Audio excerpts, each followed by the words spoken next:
PSI, Partai Solidaritas Indonesia, yang ternyata cuma di PHP oleh Presiden Jokowi.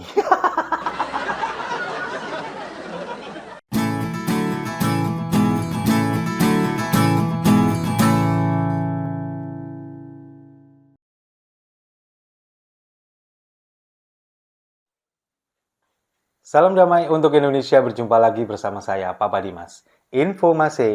Info kali ini datangnya dari PSI, Partai Solidaritas Indonesia, yang ternyata cuma di PHP oleh Presiden Jokowi. Kemarin, hari Rabu, ini kan memang sudah diumumkan, kemudian sudah ditetapkan bahwa pemenang Pilpres ini adalah Prabowo Gibran, lalu kemudian juga partai-partai yang lolos ke Senayan ini juga cuma 8 partai. Sementara Partai Persatuan Pembangunan yang memang langganan masuk ke parlemen ini kemudian tidak lolos karena tidak mencapai ambang batas 4%, hanya mendapatkan 3,87%.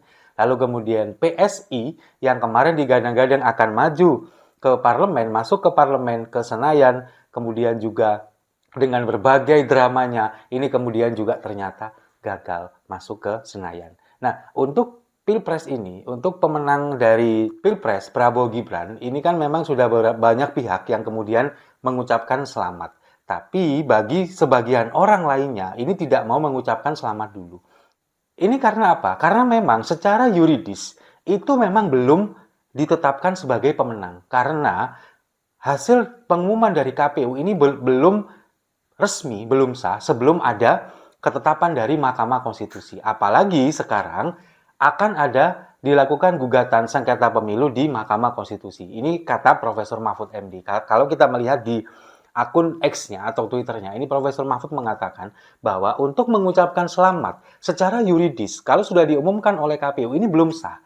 Sah ini setelah diterima, kemudian diteliti lagi oleh Mahkamah Konstitusi. Setelah ditetapkan oleh Mahkamah Konstitusi ini sudah tidak ada pelanggaran, tidak ada laporan lagi, baru sah. Nah, itu baru Presiden dan Wakil Presiden ini sudah sah dan layak diberikan ucapan selamat. Tapi sejauh ini karena memang masih ada gugatan dari kubu Amin, Anies Muhaimin, dan juga dari kubu Ganjar Mahfud, maka ini masih menunggu gugatan di MK.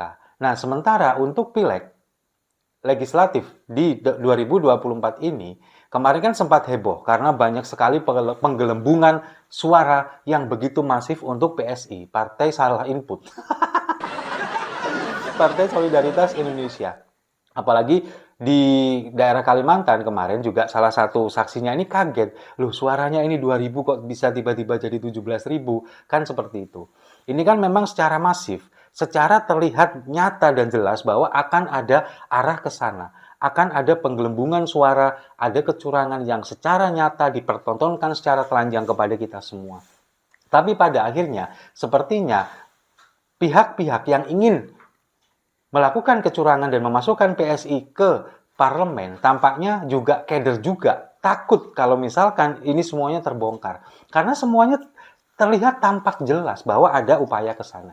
Makanya sudah mendekati akhir, kemudian hasil rekapitulasi di situsnya KPU kemudian tidak pernah muncul, lalu kemudian tahu-tahu sekarang PSI tidak lolos ke Senayan dengan hanya mendapatkan 2,8%. Nah, padahal apa yang dilakukan oleh PSI ini sudah berbagai macam cara, mulai dari menggadaikan ideologi mereka.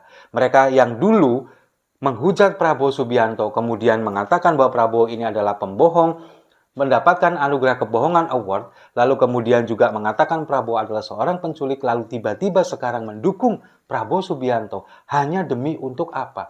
Demi untuk mendapatkan atensi atau perhatian dari Presiden Jokowi. Bahkan anaknya sendiri itu dijadikan Ketua Umum PSI.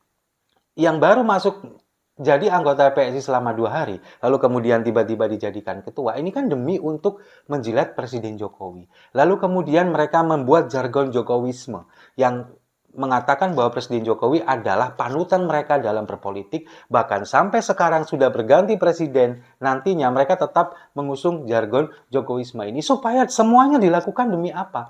Demi untuk membuat partai mereka ini bisa masuk ke parlemen. Apalagi ketika kemarin kita mendengar kesaksian dari Mas Andi Wijayanto yang mengatakan bahwa Presiden Jokowi ini akan menurunkan suara PDI Perjuangan, dan itu berhasil. Suara PDI Perjuangan yang di 2019 ini 19%, sekarang di 2024 turun menjadi hanya 16%, tapi tetap menjadi partai pemenang pemilu. Lalu kemudian akan memenangkan Prabowo Gibran, dan sudah terwujud.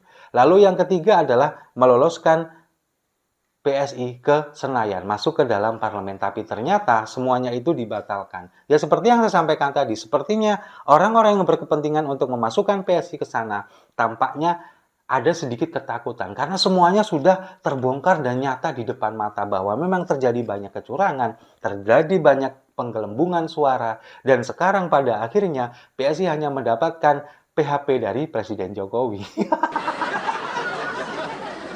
Padahal semuanya udah dilakukan loh. Mulai dari menjilat, kemudian menggadaikan ideologi, sudah berbuat curang, dan lain sebagainya. Tapi pada kenyataannya memang sudah tidak bisa masuk lagi ke parlemen. Suaranya tidak mencapai 4%, hanya 2,8. Yang pada akhirnya meskipun calegnya seperti Grace Natali, lalu kemudian juga Ade Armando, meskipun mendapatkan suara cukup banyak dan layak untuk masuk ke parlemen, tapi partainya tidak mencapai ambang batas 4% parliamentary threshold, maka ya mereka nggak akan bisa masuk ke parlemen. Tapi mereka nggak perlu berkecil hati. Kan tahun 2029 bisa. Ambang batas 4% ini kan memang sudah dihapuskan. Nanti tinggal tunggu keputusan akan dijadikan berapa? 2% misalkan, atau 1% misalkan, atau tidak ada ambang batas sama sekali. Jadi siapapun dari partai manapun yang akan mendapatkan suara dan layak untuk masuk ke parlemen, ya akan masuk aja. Bisa jadi akan seperti itu. Jadi untuk PSI ditunggu aja, sabar, 5 tahun lagi, pasti kalian akan masuk parlemen. Nah, kemudian ketika Pak Jokowi memberikan PHP, ngeprank kepada PSI, tapi di sisi lain Pak Jokowi ini kemudian bisa sedikit mengatrol dari suara Partai Golkar. Menjadi pemenang kedua perolehan suara dengan 15%, tapi jumlah kursi anggota DPR RI-nya lebih banyak daripada pemenang pemilu PDI Perjuangan.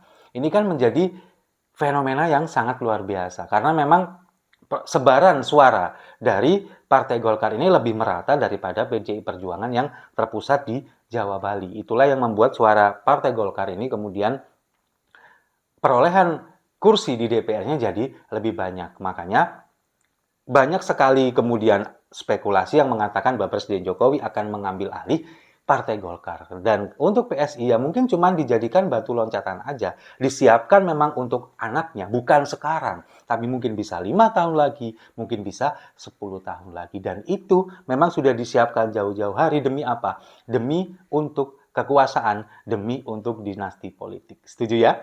Saya rasa itu. Terima kasih sudah menyimak. Jangan lupa like, komen, dan subscribe. Sampai jumpa di video-video saya selanjutnya.